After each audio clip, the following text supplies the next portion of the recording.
The Celtics road, it just keeps getting easier. Okay? You didn't have Jimmy Butler in round 1. You didn't have Donovan Mitchell in round 2. You didn't have Tyrese Halliburton in the conference finals, and now you beat the Mavs without Luka. Or something like that. 3-0, man. This feels over. And you know me, like I can be the most fatalistic of any fan when it comes to my teams. And I was getting that way last night when the Mavs went on that huge run in the fourth quarter. But 3-0, no team has ever come back from that. And even with kind of the runs the Mavs have gone on this series, they cut that first lead, or game 1, 29 down to 8, but they ended up losing by 20. They obviously make it pretty interesting. 7-point win in game 2, 6-point win in game 3. They got that to within 1 in the fourth quarter. And yet it's still, like, when that happens, you should be like, you know what? Maybe this team does have a shot. They got 2 Hall of Famers, and they've made it close. Like, why not? Why can't they rattle off a couple in a row? But it just doesn't feel like that, does it? No, they just don't have the juice in, times that matter.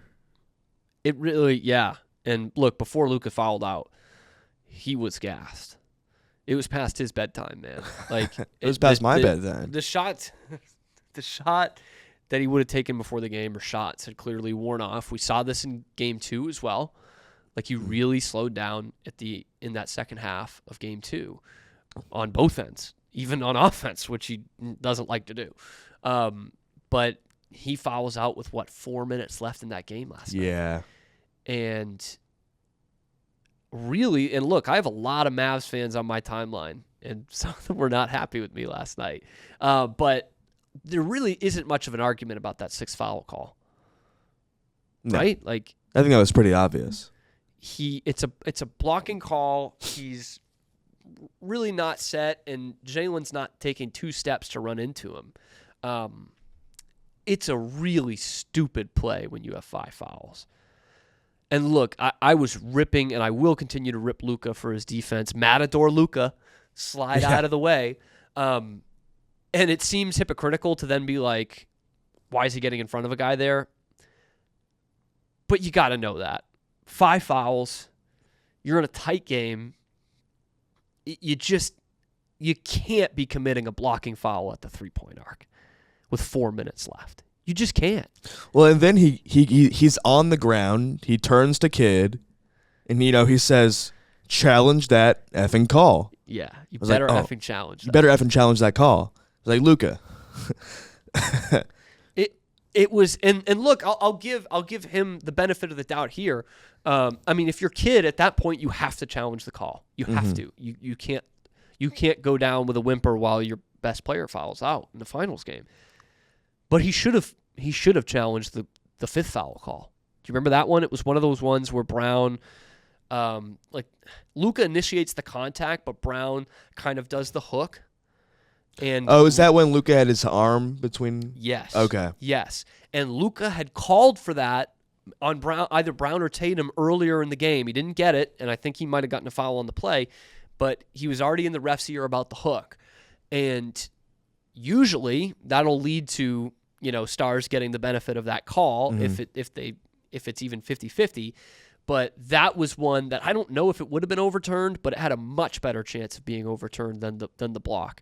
I honestly don't even love that blocks and charges are reviewable, because they really are bang bang, and when you're looking at review, you're watching it in slow motion, right? So that's where Kid messed up, I thought. Everything's a foul in slow motion. Truly. Like, genuinely. Like, everything looks worse in slow motion. Everything. And so, personally, I don't think you should be able to do that, but on block charges. But whatever. They went to review, and they upheld it, and it was the right call. I know a lot of Mavs fans are bitching about the P.J. Washington call, the illegal screen in the backcourt. But again, that was the right call. He doesn't...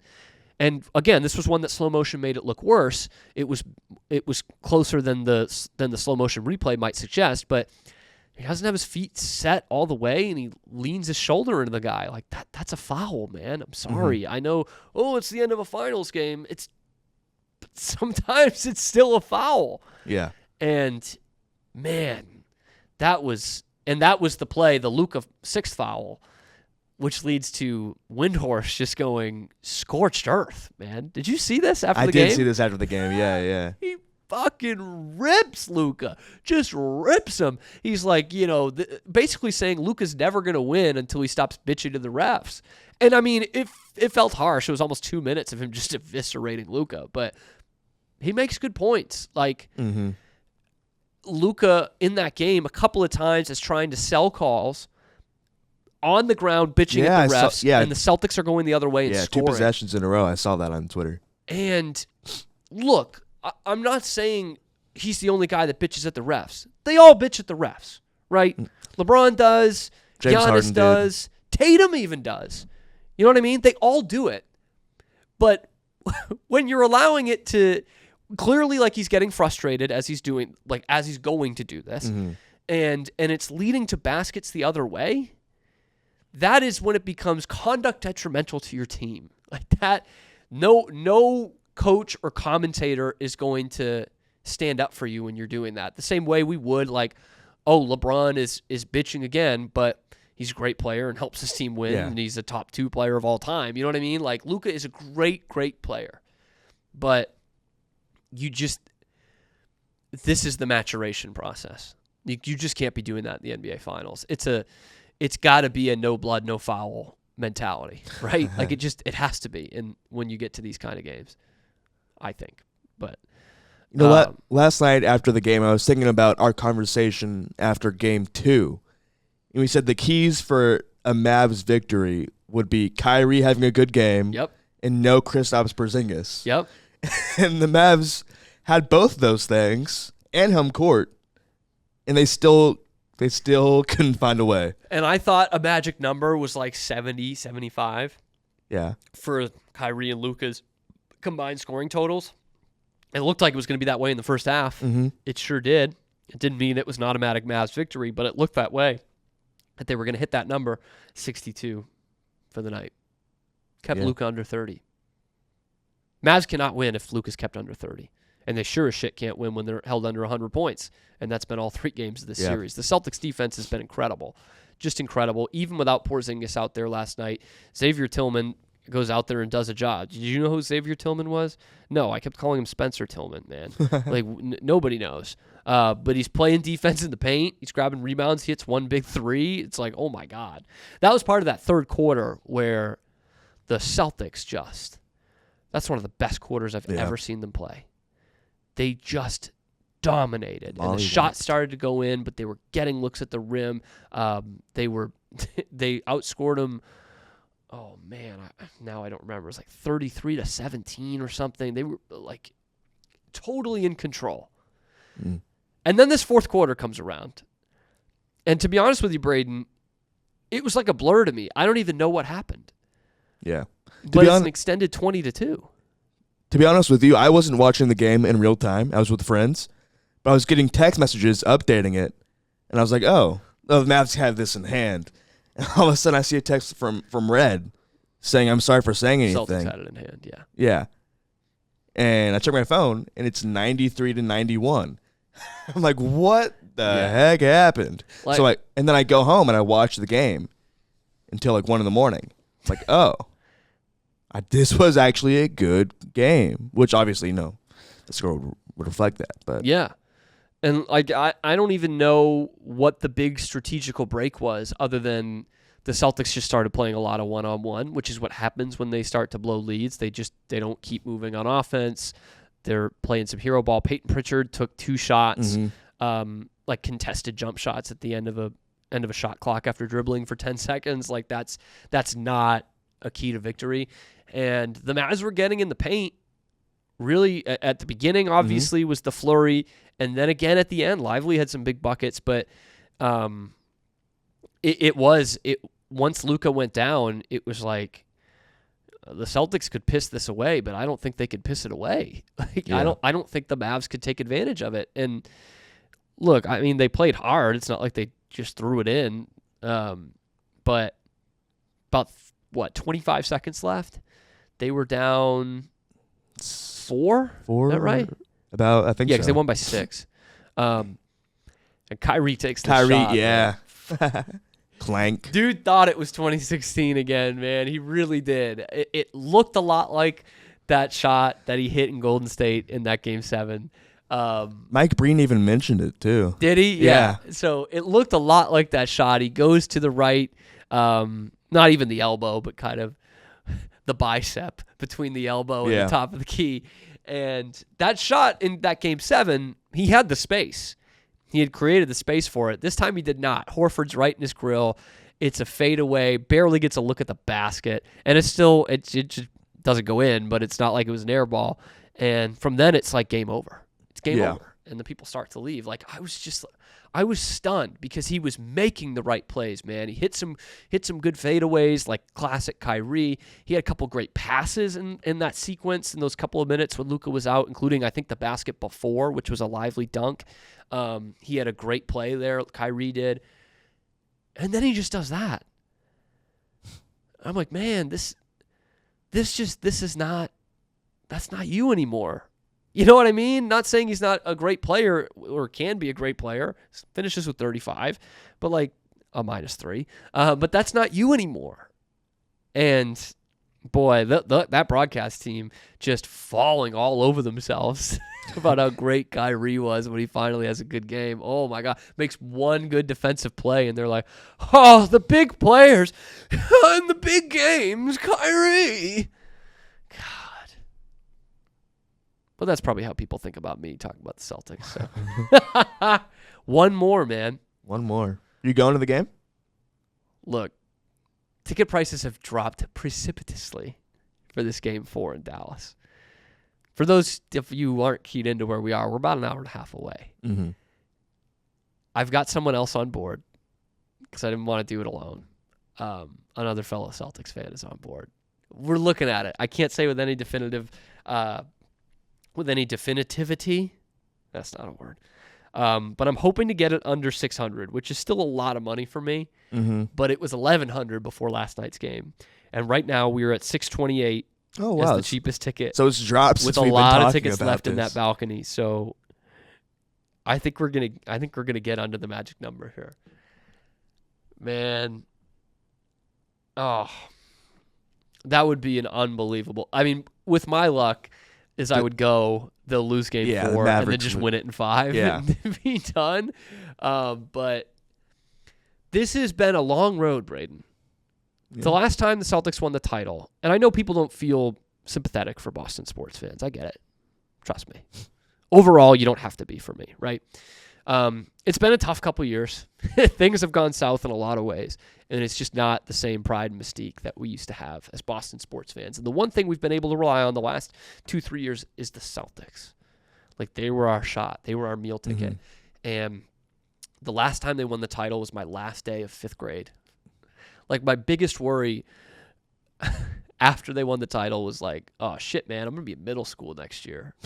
You know? And now, here we are, 16 years later. And what's crazy about this one is they've been through every iteration since then, right? They have,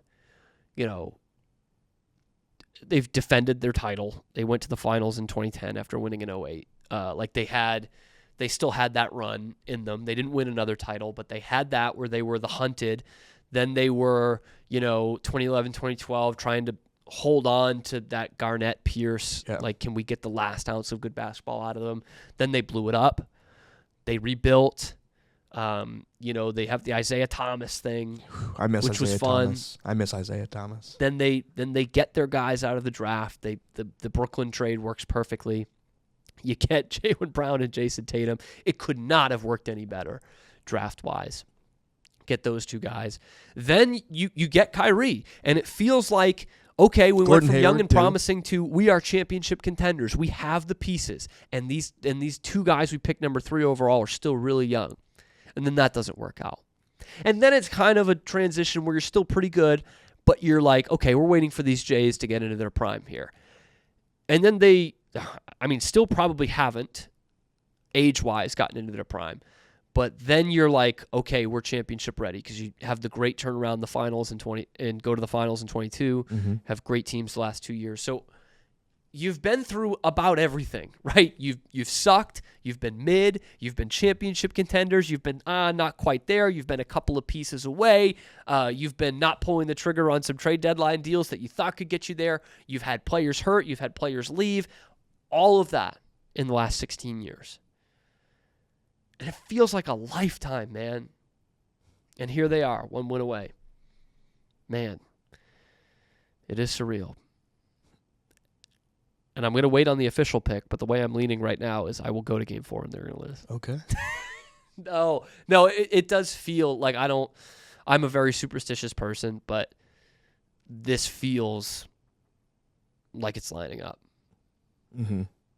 And I'm at the point now where, sure, if they don't win it in 4, I'm still going to be confident. But it certainly feels like someone's looking down and saying, Game 4, right in your backyard. The ticket prices are going down. Give it a shot. And, oof, man, if and when it happens, no matter where, I'm probably going to be crying on this freaking show, man. Oh. I'm going to make you really uncomfortable. Good game for Tatum. Good game for Brown. Unbelievable shot at the end, that fadeaway. That's his moment. Biggest moment of his career and probably of his basketball life. I will say one more thing about Jaylen Brown before we get out of here. He got so much shit last year, remember?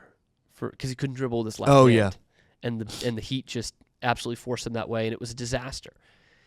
And not that it wasn't, undeserved. He couldn't dribble with his left hand. And he got that shit all summer. He got the biggest contract in NBA history, and a lot of people outside the Celtics were dragging them for it. And instead of just making, himself be a better left-hand dribbler, he improved every single part of his game. Every single part. And it was a disgrace that he wasn't an All-NBA this year after being an All-NBA last year, because he absolutely deserved to be there. And he is showing it on the biggest stage now. We're going to go from can't dribble his left hand to NBA Finals MVP, potentially, in 1 year. And we're going to talk about, it wasn't that long ago they were saying break up these two guys. Yeah. Which probably meant trading Jaylen Brown, not Jason Tatum. And we're 1 win away from saying it couldn't have worked out any better. Any better. So, you think the Celtics win Friday? Yeah. Yeah. God, I hope you're right. I hope you're right. We are Rogue Media Sports.